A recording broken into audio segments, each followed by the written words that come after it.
A recent article in the Wall Street Journal had an astounding statistic. The article said this: medical errors and mistakes kill enough people in the United States to fill 4 jumbo jets a week. That's not a year, 4 jumbo jets a week. I don't know if you've had surgery recently. I unfortunately am about 5 years off my second Achilles rupture. I've ruptured my Achilles tendon on the left side twice. I don't recommend that at all. But the biggest fear of going in for surgery right now is what happening? Some of you got it, exactly. It's the infection that could occur because people aren't washing their hands. And the problem is everybody knows they need to wash their hands, but it's getting people to follow the checklists in surgery. What stops medical mistakes overall is a checklist. And there was an article that said a 19-point checklist cuts death rates by surgery by 40% at 8 hospitals. Now I've got kind of an odd sense of humor, but that kind of makes me think. So they at one point didn't have a checklist. What in the hell were they doing? They didn't have a checklist, and now they have a checklist, and they cut death rates by 40%.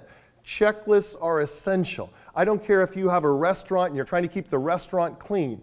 One of my favorite shows is Robert Irvine on the Food Network, Restaurant Impossible. Have you seen that? And they go in about 48 hours, totally redo a restaurant. And what's scary is virtually every single restaurant they go into, the kitchen is frighteningly dirty. It's like, oh my God, they were serving food out of that.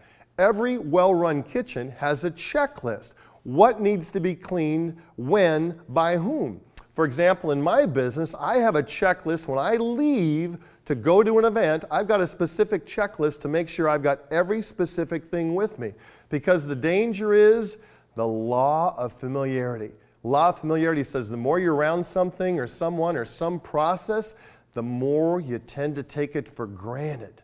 And the danger is people miss stuff when you don't use a checklist. So think about your business model. If you're in sales, before you go out for a sales call, have you done your homework? Have you practiced your preparation? Did you customize your PowerPoint if you're using that? Are you going to ask for the sale? What are the things that you have to do over and over and over in your job that leads to great performance? Don't wing it. Use a checklist.